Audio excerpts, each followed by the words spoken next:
नमस्कार भाई, स्वागत है आप सभी का आपके अपने YouTube channel back to education पे। देखिए लर्नर्स, जैसा कि भाई हमने आपसे प्रॉमिस किया था, भाई कंप्यूटर की और हिंदी की क्लासेस आपके लिए पैरेलल चल रही हैं। उसके अलावा मैंने आपको बोला था कि सूर्यदेव सर आपको जीएस करवाएंगे 1 वीक के बाद। बट आज से क्या कर रहे हैं भाई, सर आपको यहाँ पर जीएस का पोर्शन बताएंगे और आपके लिए स्टार्ट करेंगे। ठीक है, तो मैं एक बार स्वागत करता हूं सूर्यदेव सर का।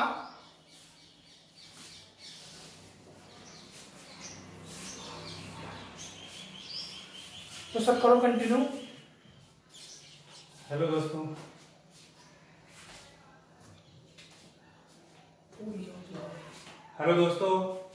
आज हम स्वागत करते हैं आपका YouTube channel back to education में मेरी तरफ से। सर ने बता दिया होगा कि मैं आपको यहाँ पे जीएस को पढ़ाने के लिए आया हूँ। तो जीएस में अपना जो पोर्शन जो होगा, 4 पोर्शन हमें कंप्लीट करने होंगे, जिसमें से पहला जो टॉपिक होगा या पहला जो सब्जेक्ट होगा वो होगा ज्योग्राफी, भूगोल। यहाँ पे हम कंप्लीट करेंगे ज्योग्राफी के 2 पोर्शन हो गए, इसमें से वर्ल्ड ज्योग्राफी हो गई और भारत का भूगोल या इंडियन ज्योग्राफी हो गई, दोनों कंप्लीट करेंगे हम यहाँ पे। ठीक है, उसके बाद हमारा होगा पॉलिटिकल साइंस, इसके साथ साथ कॉन्स्टिट्यूशन भी। ठीक है, भारत का संविधान।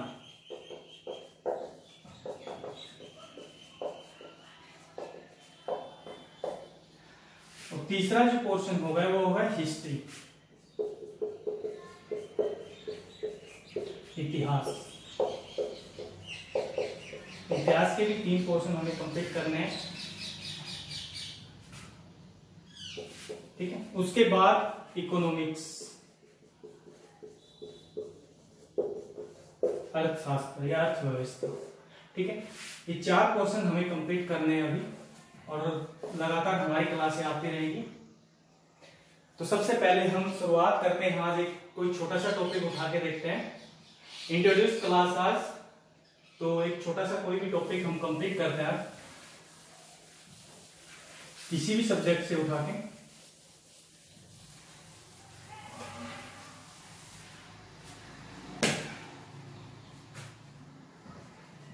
तो आज हम शुरुआत करते हैं ज्योग्राफी का कोई टॉपिक उठाते हैं। ज्योग्राफी में हम देखते हैं रिवर सिस्टम, देखते हैं रिवर सिस्टम जो होगा, नदी तंत्र जो होगा, उस नदी तंत्र को देखते हैं। नदी तंत्र में कोई एक नदी आज इंट्रोड्यूस करते हैं, एक नदी के बारे में हम देखते हैं, एक नदी से आपको इंट्रोड्यूस करवाता हूं, और उस नदी का नाम होगा, जो रिवर सिस्टम है अपना, भारत में जो नदियां बहती है बाहर से मतलब दूसरे देश से मेन जो बाहर से जो नदियां आती है भारत में, कहां से आती है? तिब्बत से बह के आती है भारत में, और तिब्बत से जब आती है तो इंटर करती है भारत में। तो उन नदियों का हम यहाँ पे देखेंगे। तो उन नदियों में मेन जो नदियां हैं जो तिब्बत से भारत में आती है, फ्लो करके तिब्बत से भारत में एंट्री करती है, पूरे हिमालय को काट के जो भारत में आती है, उनके बारे में अगर हम देखें तो सबसे पहले यहाँ पे 3 नदियां जो तिब्बत से भारत में एंटर करती है। उनमें सबसे पहली जो नदी है वो है सिंधु रिवर, उसके बाद सतलुज, उसके बाद ब्रह्मपुत्र। ये 3 नदियां हैं जो तिब्बत से, जिनका उद्गम स्थल, जिनका सोर्स जो हो तिब्बत में, और तिब्बत से निकल के भारत में आती है। ठीक है, और ये सिंधु नदी भारत को क्रॉस करके पाकिस्तान चली जाती है, सतलुज नदी भी भारत को क्रॉस करके पाकिस्तान, ब्रह्मपुत्र नदी भारत को क्रॉस करके चाइना या तिब्बत से आती है, भारत को क्रॉस करके बांग्लादेश जाती है और बंगाल की खाड़ी में या बे ऑफ बंगाल में गिर जाती है। तो इनमें से कोई एक नदी को आज हम पढ़ेंगे। तो सबसे पहले हम पढ़ते हैं ब्रह्मपुत्र नदी को, सन ऑफ ब्रह्मा की पुत्र कहा जाता है इसको, ब्रह्मपुत्र नदी।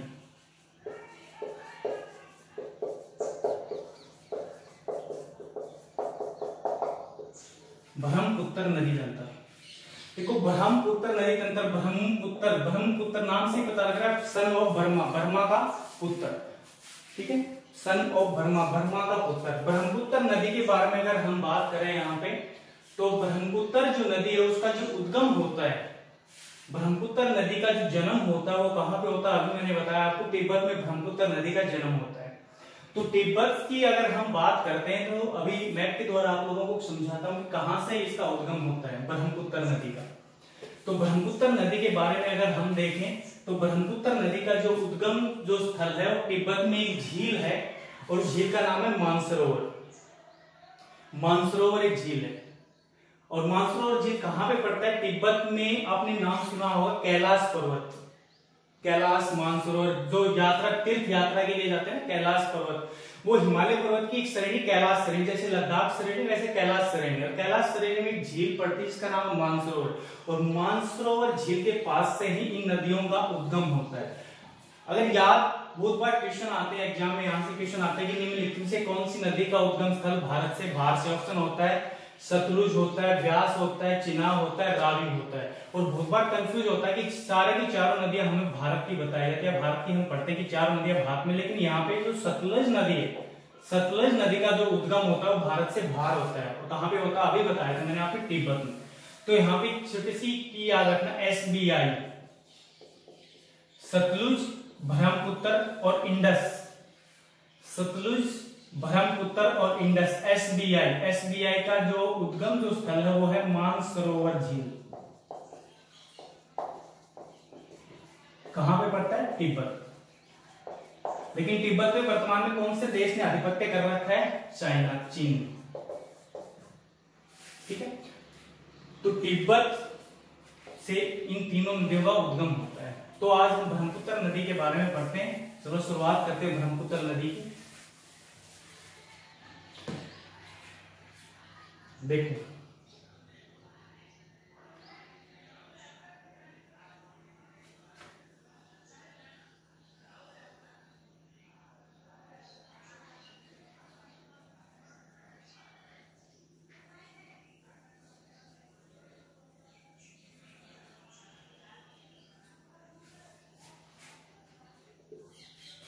ये है अपना नॉर्थ ईस्ट का भारत, ठीक है। ऊपर ये जो है ये नेपाल, ये अपना सिक्किम, और ये भूटान।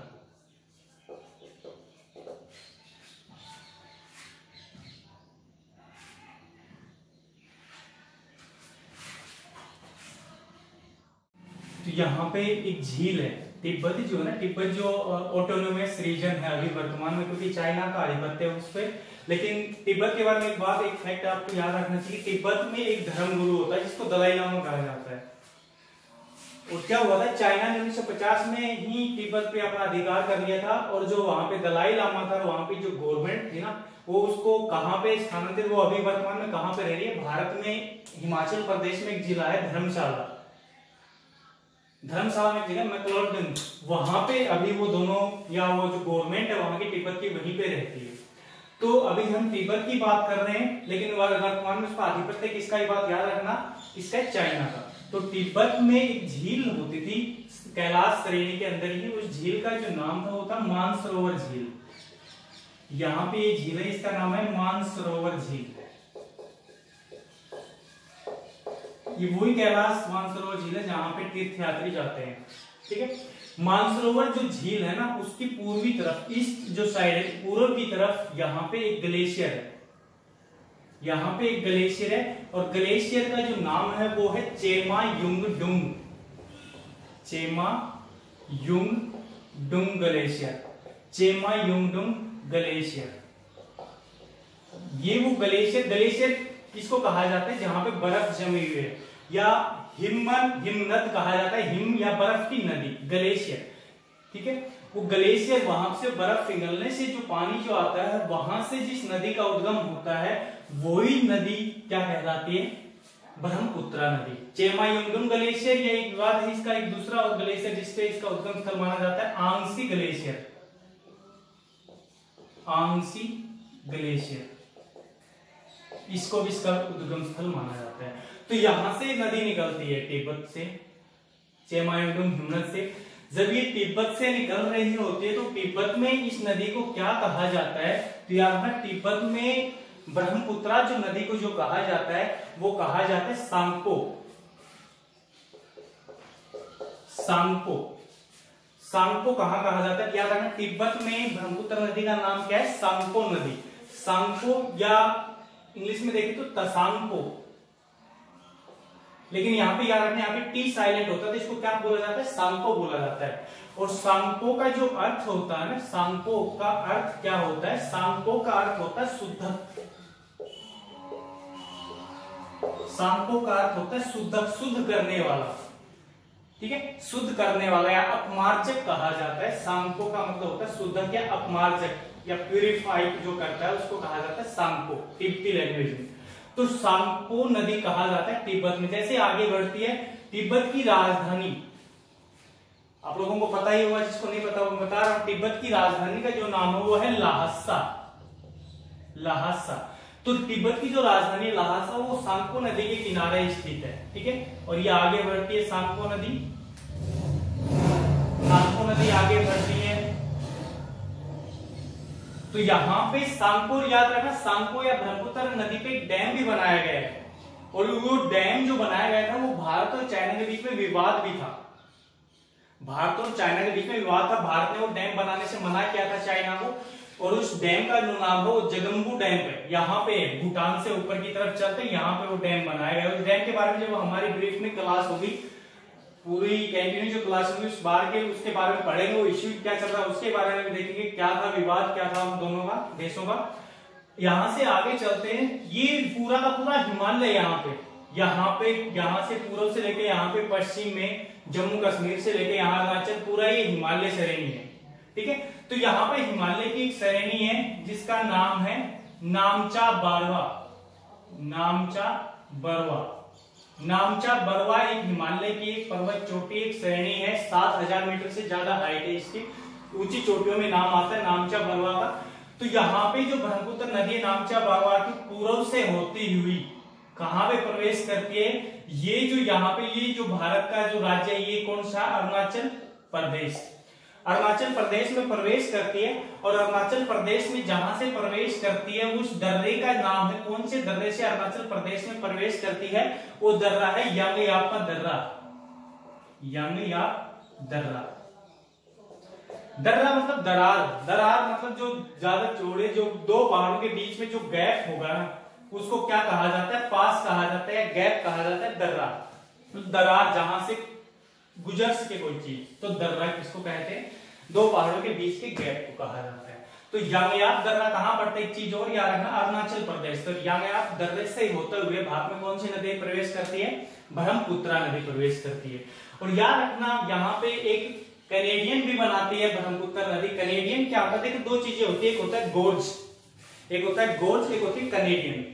गोर्ज क्या होता है, गोर्ज क्या होता है, जो नदी पहाड़ों से होकर बहती है वहां पे जो कटाव करती है, वो कटाव अगर सकरा है तो उसको गोर्ज कहा जाता है, सकरा और गहरा है तो गोर्ज कहा जाता है, लेकिन वाइड अगर है तो उसको कैनेडियन कहा जाता है। तो कहा जाता है यहाँ पे ब्रह्मपुत्र नदी जहां से प्रवेश करते है यहाँ पे वर्ल्ड का सबसे बड़ा कैनेडियन है, ग्रेट कैनेडियन है, जिसको सांगपो ग्रेट कैनेडियन कहा जाता है। इसके बारे में हम पढ़ेंगे डिटेल में, हमारी क्लासें होंगी तो, ठीक है।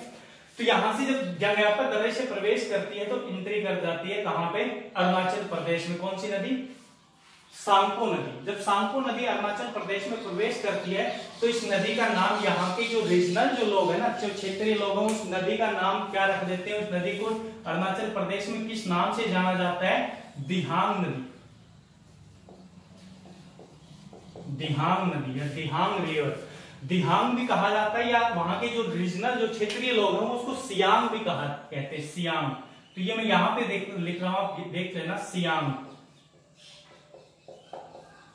सियांग, SIANG, सियांग नदी या दिहांग नदी अरुणाचल प्रदेश में ब्रह्मपुत्र का नाम है, ठीक है।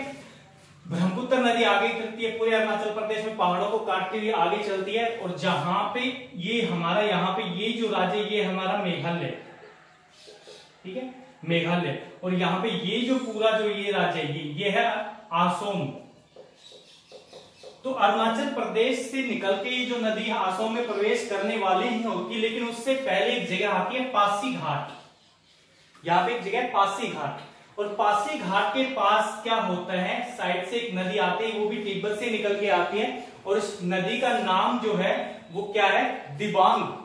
एक नदी और आके मिलती है इसमें, दिबांग नदी, यहां से ऊपर से आके मिलती है दिबांग नदी,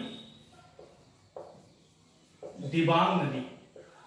तो याद रखना, दिबांग नदी किसकी नदी की, सहायक नदी है ब्रह्मपुत्र नदी की। और एक और नदी आके मिलती है जिस नदी का नाम है लोहित, लोहित नदी। लोहित नदी भी कौन सी नदी की सहायक होती है, ब्रह्मपुत्र नदी की। पासी घाट या सादिया एक जगह है ना, सादिया आपने सुना होगा, सादिया एक जगह है, कहां पे है, अपना जो असम का और जो अरुणाचल प्रदेश का जो बॉर्डर है, यहाँ पे एक जगह सादिया। तो सादिया के पास एक जगह है जो अरुणाचल प्रदेश में पड़ती है, पासी घाट। वहां पे इन तीनों नदियों, ये जो दोनों नदियां वहां पे आके इनमें मिलती है। इनमें मिलने के बाद इसकी जो आगे का जो बहाव होता है वो कहां पे होता है, असम में। और असम में जैसे ही ये एंट्री कर देती है, इसका नाम असम में ये दोनों नदियों मिलने के बाद इसका नाम क्या पड़ जाता है, ब्रह्मपुत्र नदी या नद, ब्रह्मपुत्र नदी इसका नाम पड़ जाता है। और ब्रह्मपुत्र नदी यहां से फ्लो करके आगे चलती रहती है, और जब आगे चलेगी तो इसमें बहुत सारी ट्राइब्यूटरी नदियां हैं, इसकी जो सहायक नदियां वो आके इसमें मिलती रहती है। लेकिन मेन जो नदी है 4-5 नीचे की तरफ या दाएं और बाएं की नदियां, 4-5 नदियां अपन देखेंगे जो मेन नदी है, ठीक है।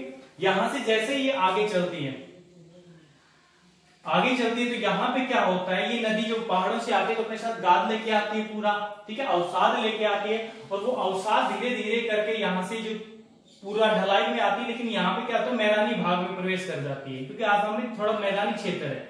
और वहां पे क्या होता है, ये नदी अपना गाद जमा करना शुरू कर देती है। और गाद जब जमा हो गया एक जगह, अगर कोई चट्टान टाइप गाद अगर होगा, तो नदी का जो पानी होगा, जो नदी की जो वर्तिकाएं नलिकाएं होंगी, वो क्या होगी, दोनों तरफ हो जाएगी। यहाँ से एक इस तरफ से निकल जाएगी, पानी 2 भागों में बट गया, और आगे चल के दोबारा मिल जाता है ऐसे, ठीक है। तो यहां पे क्या होगा, ये बीच में क्या होगा, बीच में ये अवसाद जमा हो गया, अवसाद एक चट्टान टाइप यहां पे बन जाता है। और ये जो बन गया, कोई भी सथरीय भाग जो चारों तरफ से पानी से घिरा होता है, कोई भी सथरीय भाग जो चारों तरफ पानी से घिरा होता है, उसको क्या कहा जाता है, आइसलैंड या द्वीप कहा जाता है। लेकिन यहाँ पे इस द्वीप का जो निर्माण कर रही है, कौन सी नदी कर रही है, ब्रह्मपुत्र, तो इसको नदी द्वीप कहा जाता है। और इस नदी द्वीप का जो नाम है वो है मांजुली, मांजुली नदी द्वीप, मांजुली नदी द्वीप। और मांजुली नदी द्वीप का जो निर्माण करती है वो कौन सी नदी करती है, ब्रह्मपुत्र नदी। और कौन से राज्य में करती है, असम में। इस चीज के बारे में चीज याद रखना, मांजुली जो नदी द्वीप है वो भारत का सबसे बड़ा नदी द्वीप है। नदी के द्वारा बनाए जाने वाला भारत का सबसे बड़ा जो द्वीप है वो मांजुली है। और मांजुली द्वीप भारत का सबसे बड़ा है। आपके लिए क्वेश्चन है, वर्ल्ड का सबसे बड़ा जो नदी द्वीप है वो कौन सा है, ठीक है। कमेंट करके बताना, सब जो भी वीडियो देखे कमेंट करके बताना है कि विश्व का सबसे बड़ा नदी द्वीप कौन सा है, और कौन से देश में, और कौन सी नदी पे है, आपके लिए क्वेश्चन है। तो मांजुली नदी द्वीप भारत का सबसे बड़ा नदी द्वीप है। लेकिन वर्तमान में कहा जाता है कि बहुत ज्यादा कटाव हो रहा है इसके अंदर, और खत्म होने की कगार पे आ चुका। मांजुली आधा बचा अभी पहले की बजाय, पहले 1250 वर्ग किलोमीटर एरिया था, अभी 650 वर्ग किलोमीटर से भी कम एरिया बचा है। एक चीज और क्या रखना मांजुली नदी द्वीप के बारे में, मांजुली जो नदी द्वीप है वो आज के दिन भारत का एक डिस्ट्रिक्ट भी है। भारत का एकमात्र नदी द्वीप रिवर आइसलैंड जो वर्तमान में डिस्ट्रिक्ट है, फर्स्ट रिवर आइसलैंड जो अभी डिस्ट्रिक्ट है वो कौन सा, मांजुली। मांजुली को 2016 में एक डिस्ट्रिक्ट का दर्जा दे दिया गया था, एक जिला बन गया था 2016 में मांजुली द्वीप। मांजुली द्वीप वर्तमान में, पहले क्या होता है, जोरहाट, असम में एक जिला जोरहाट, और जोरहाट जिले के अंदर ही आता था मांजुली। लेकिन वर्तमान में इसको अलग जिले का दर्जा दे दिया गया 2016 में मांजुली। तो मांजुली के बारे में याद रखना ये चीज, ठीक है, इतना फैक्ट याद रखना, बाकी देखते हैं। आगे चलते हैं, मांजुली द्वीप से जैसे आगे चलते हैं, आगे चलती है पूरी नदी आसाम से पूरे क्रॉस होके आती है। और मेघालय में, यहाँ पे ये जो मेघालय जो राज्य है, यहाँ पे 3 पहाड़ियां फेमस है, गारो, ये गारो है, ये खासी, ये जयंतिया, ये जयंतिया, ये गारो, सॉरी ये गारो, ये खासी, जयंतिया। तो ये नदी क्या करती है, गारो पहाड़ी के इस तरफ से होते हुए ये यहाँ पे कौन सा देश है, बांग्लादेश, ये बांग्लादेश में प्रवेश कर जाती है। और बांग्लादेश में जब प्रवेश करती है तो बांग्लादेश में प्रवेश करने के बाद इस नदी का नाम दोबारा से बदला जाएगा। और वो किनके द्वारा, लोगों के द्वारा बदला जाता है। उसमें से कोई सहायक नदी होगी उसके नाम पे नाम गिर जाता है। तो जैसे बांग्लादेश में प्रवेश करते इस नदी का नाम यहाँ पे क्या हो जाता है, जमुना। बांग्लादेश में इस नदी को क्या कहा जाता है, जमुना नदी कहा जाता है। और बांग्लादेश में नर्मदा नदी कहा जाता है। इस तरफ से एक और अपनी नदी आ रही है जो भारत की सबसे बड़ी नदी है, उसका क्या नाम है, गंगा नदी। 2525 मीटर जिसकी किलोमीटर जिसकी लंबाई है, ठीक है। गंगा नदी आती, गंगा नदी पे यहाँ पे फरक्का बांध बनाया गया है पश्चिम बंगाल में। और फरक्का बांध बना के गंगा नदी को दो भागों में बंटते, एक ऐसे एक बांग्लादेश की तरफ चली जाती है जो 110 किलोमीटर के समथिंग आगे चलती रहती है। और याद रखना गंगा जो नदी है उसको बांग्लादेश में किस नाम से जाना जाता है, पद्मा। पद्मा। जब पद्मा और जमुना जब मिलती है, पद्मा और जमुना या गंगा और ब्रह्मपुत्र नदी जब मिलती है तो इन नदियों का नाम आगे क्या हो जाता है, पद्मा। पद्मा, पद्मा के नाम से ये बहती है। लेकिन आगे चल के एक चीज और होती है, वो क्या होती है, आगे चल के एक चीज और होती है, वो क्या होती है, ऊपर से एक नदी आ रही होती है जो मणिपुर की पहाड़ियों से निकल के आती है, बैराक नदी। बैराक नदी आती है मणिपुर, नागालैंड, मिजोरम, आसाम से बहती हुई। और यहां पे आके एक नदी होती है मेघना, मेघना नदी में मिल जाती है। यह है बैराक नदी। मेघना नदी में मिलने के बाद मेघना नदी आगे किस में मिलती है, पद्मा में। आगे चल के किस नाम से बहती है, मेघना नदी के नाम से, मेघना नदी, ठीक है। और मेघना नदी ही, और इसमें बहुत सारी छोटी छोटी नदियां आके मिलती है, फैनी वगैरह। और इसके बाद यहां से ये जैसे नीचे बंगाल की खाड़ी है, बे ऑफ बंगाल है, बंगाल की खाड़ी में गिरने से पहले ये क्या बनाती है, यहाँ पे डेल्टा बनाती है, डेल्टा। डेल्टा बना के, डेल्टा क्या होता है, डेल्टा होता है जब नदी बह के आती है तो अपने साथ बहुत सारा अवसाद लेके आती है। और उस अवसाद को जहां पे समुद्र में गिरने से पहले जमा कर देती है, निक्षेपण कर देती है उसका, तो उसी को क्या कहा जाता है, डेल्टा कहा जाता है। उसी को डेल्टा ऐसे इस आकार में होता है हमेशा डेल्टा। जैसे अल्फा बीटा गामा होता है वैसे डेल्टा का साइन होता है ये, और इसी आकार में बनता है यहाँ पे डेल्टा, देखो ऐसे ऐसे। और डेल्टा का जो नाम दिया गया था, नामकरण किसके द्वारा किया गया था, हेरोडोटस के द्वारा किया गया था। डेल्टा को डेल्टा नाम किसने दिया, हेरोडोटस ने। तो यहाँ पे डेल्टा बनाती है और उस डेल्टे का जो नाम है, डेल्टा का जो नाम है वो क्या है, सुंदरबन डेल्टा। सुंदरबन डेल्टा है। गंगा ब्रह्मपुत्र डेल्टा भी कहा जाता है। उसमें वैसे 3 नदियों का हिस्सा, गंगा ब्रह्मपुत्र की हो गई, मेघना, 3 नदियों का डेल्टा हो गया सुंदरबन डेल्टा। सुंदरबन डेल्टा के बारे में अगर बात करें तो सुंदरबन डेल्टा पश्चिमी बंगाल में भी पड़ता है या भारत में भी पड़ता है और बांग्लादेश में भी पड़ता है। लेकिन ज्यादातर हिस्सा कौन से देश में पड़ता है, बांग्लादेश में पड़ता है। इसका कहा जाता है कि 80% हिस्सा बांग्लादेश में और 20% हिस्सा पश्चिमी बंगाल में, ठीक है। सुंदरबन डेल्टा का, सुंदरबन डेल्टा में मैंग्रोव वन पाए जाते हैं, दलदली मिट्टी है यहाँ पे, ठीक है। तो यहाँ पे, और ये इंपोर्टेंट इस वजह से रह जाता है क्योंकि इसको हमारा जो यूनाइटेड नेशन, यूनेस्को जो है, UNESCO United Nation Educational and Scientific Cultural Organisation, UNESCO, UNESCO की एक टर्म है, यूनिट है वर्ल्ड हेरिटेज साइट।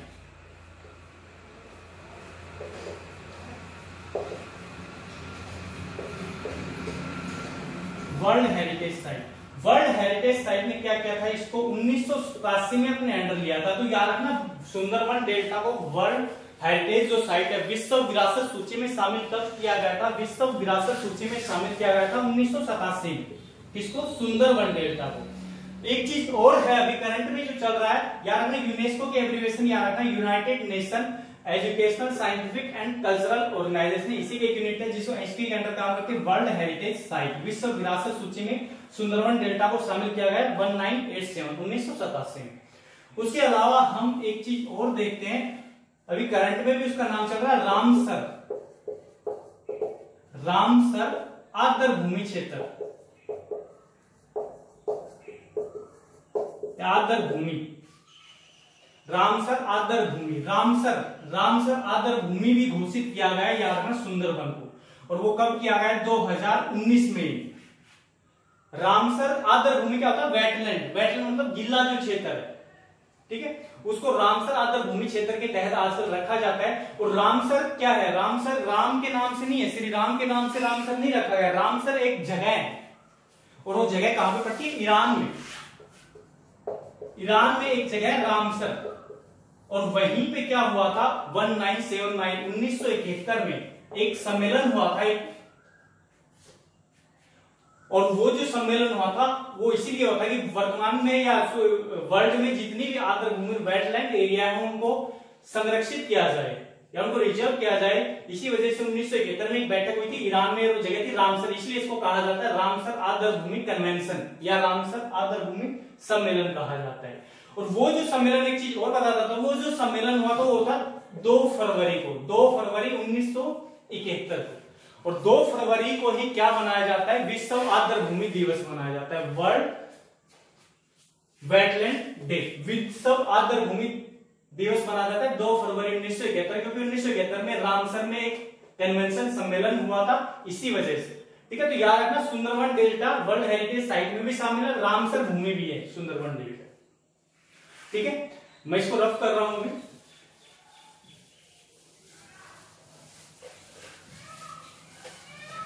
ठीक है, इसके अलावा इसकी ट्राइब्यूटरी जो नदियां हैं, जो सहायक नदियां हैं, देखो ऐसे ये फ्लो ऐसे करती है ब्रह्मपुत्र नदी ये, और ब्रह्मपुत्र नदी कितने देशों में बहती है, 3 देशों में बहती है। ब्रह्मपुत्र नदी का जो फ्लो होता है, जो बेसिन है ब्रह्मपुत्र नदी का, बेसिन क्या होता है, नदी बेसिन किसको कहा जाता है, ये बहुत सारी टर्म्स है जो आपको क्लियर होनी चाहिए। नदी बेसिन किसको कहा जाता है, रिवर बेसिन कहा जाता है कि ये जो नदी है वो जहां जिस एरिया में बह रही है, उसकी ट्राइब्यूटरी नदी जिस एरिया में बह रही है, जहां तक वो ड्रेन करती है उस एरिया को कहा जाता है नदी बेसिन। तो ब्रह्मपुत्र नदी का जो बेसिन है वो 3 देशों में, एक तो ऊपर होगा तिब्बत में, क्योंकि तिब्बत से निकलती है, लेकिन याद रखना तिब्बत में वर्तमान में कौन से देश का अधिकार है, चाइना का आधिपत्य, चाइना का। उसके बाद एंट्री कर जाती है भारत में, और भारत में से निकल के आना, भारत में अगर पूछा जाए कि कितने राज्यों से होके बहती है तो 2 राज्यों से, अरुणाचल प्रदेश और आसम, और आसम से निकल के निकल जाती है बांग्लादेश में, बांग्लादेश, और बांग्लादेश से निकल के अपनी बे ऑफ बंगाल, बंगाल की खाड़ी में गिर जाती है। ठीक है, भारत के राज्य पूछे तो 2। अब इसकी ट्राइब्यूटरी रिवर कौन कौन सी है, ब्रह्मपुत्र नदी की ट्राइब्यूटरी रिवर जो है कौन कौन सी, चाइना में जो ट्राइब्यूटरी रिवर वो हमें याद रखने की जरूरत नहीं है, हम जो अपने भारत में जो ट्राइब्यूटरी रिवर है उनको याद रखेंगे। तो यहां से ये जो नदी जैसे अरुणाचल प्रदेश में प्रवेश करते हैं, यहां से इसमें से एक नदी आके मिलती है, उस नदी का नाम मैंने बताया था वहां पे दिबांग, दिबांग के बाद जो नदी आके मिलती है पाली घाट के पास ही, उसका नाम है लोहित, लोहित के बाद एक नदी मिलती है धनसिरी, धनसिरी के पास एक नदी मिलती है कपिली, कपिली। ठीक है, कपिली के बाद वो बैराग नदी जाती है, वो हमने क्लियर किया है, बैराग नदी जाके मेघना नदी में मिलती है, उसके बाद मिल जाती है पद्मा रिवर। यहां पे एक क्वेश्चन पूछा गया था RAS में, RAS में यहां से क्वेश्चन पूछा गया था 2010 में। क्वेश्चन क्या था, क्वेश्चन ये था कि एक जगह कामरूप, आसोम में एक जगह, ये जो आसोम पड़ता है इस तरह, इसमें एक जगह कामरूप पूछा गया था कि कामरूप जो नगर है वो कौन सी नदी के किनारे स्थित है। तो कामरूप नगर पूछा गया था RAS में 2010 में, कौन सी नदी के किनारे स्थित है, कपिली नदी के किनारे स्थित है। ठीक है, तो देखो ये माउथ किस तरफ है नदी का, इस तरफ है, तो ये जो नदियां हैं, ये जो नदियां जो इसमें सहायक नदियां जो मिल रही है वो कौन सी तरफ से मिल रही है, देखो याद रखना ये नदी की कौन सी साइड है, राइट साइड, ये है दाई और ये है बाई तरफ से, ये लेफ्ट हैंड साइड। तो याद रखना बाएं तरफ से नदी में मिलने वाली नदियां कौन कौन सी है, तो दिबांग है, लोहित है, धनसिरी है, कपिली है। ठीक है, इसके अलावा भी और सारी नदियां मिलती है, लेकिन ये 4 नदियां जो मेन एग्जाम से ओरिएंटेड है। इसके अलावा ऊपर से नदी कौन सी मिलती है, ऊपर से चाइना से एक और नदी आके मिलती है सुबनसिरी, सुबनसिरी। उसके बाद ये और नदियां आके मिलती है पगलादिया। ठीक है, पगलादिया, बहुत सारी नदियां होती है, बुद्धिमान, और एक और नदियां होती है, एक और नदी आती है जो फेमस है मानस नदी, मानस नदी। यार ना मानस नदी दाएं तरफ राइट हैंड से आके मिलती है। मानस नदी के बाद एक और नदी है संकोच नदी, संकोच नदी। संकोच नदी के बाद एक और नदी जो बांग्लादेश में जाके मिलती है, निकलती भारत से, और वो नदी है तिस्ता नदी। तिस्ता नदी का उद्गम सिक्किम से होता है। ठीक है। संकोच मानस भूटान से आकर मिलती है, सुबनसिरी मिलती है चाइना से आकर मिलती है, तिस्ता नदी का उद्गम कंचनजंगा के पास से होती है और बांग्लादेश में जाके और इसी के मिलने के बाद उसका नाम पद्मा जमुना हो जाता है, तिस्ता नदी मिलने के बाद। ठीक है। याद रखना एक चीज और यहाँ पे कि ब्रह्मपुत्र नदी का जो सबसे बड़ी जो सहायक नदी है ब्रह्मपुत्र नदी की, वो है सुबनसिरी नदी, जो आपने यहाँ पे देखी थी। सुबनसिरी जो चाइना से आती है, सुबनसिरी नदी जो है वो ब्रह्मपुत्र नदी की सबसे बड़ी सहायक नदी है। ठीक है। इसके अलावा एक चीज और देखते हैं, जो लोहित जो नदी हमने यहाँ पे पढ़ी थी, लोहित नदी से भी रिलेटेड एक क्वेश्चन इंपोर्टेंट है। लोहित नदी पे क्या हुआ, एक भारत का सबसे बड़ा नदी पुल बनाया गया है और उस नदी पुल का नाम है ढोला सादिया नदी पुल, यह ब्रिज। इसी को कहा जाता है भूपेन हजारिका नदी पुल, भूपेन हजारिका नदी पुल। ये भूपेन हजारिका नदी पुल, ये इसके उद्घाटन नरेंद्र मोदी के द्वारा किया गया था। भूपेन हजारिका ये भारत का वर्तमान में सबसे बड़ा नदी पुल है, जिसकी लंबाई है 9.15 किलोमीटर या 9150 मीटर। ठीक है। वर्तमान में भारत का सबसे बड़ा नदी पुल है भूपेन हजारिका नदी पुल, जो कौन सी नदी पे, लोहित। और लोहित किसकी सहायक नदी है, ब्रह्मपुत्र नदी की। ठीक है, ब्रह्मपुत्र नदी। याद रखना लोहित नदी को खूनी नदी भी कहा जाता है। ठीक है। भूपेन हजारिका क्या था, एक सिंगर था, कवि था। ठीक है। और इसी को भारत रत्न पुरस्कार भी दिया गया है 2019 में। ठीक है। आज की क्लास फिनिश करते हैं, नेक्स्ट लेक्चर नेक्स्ट टाइम मिलेंगे।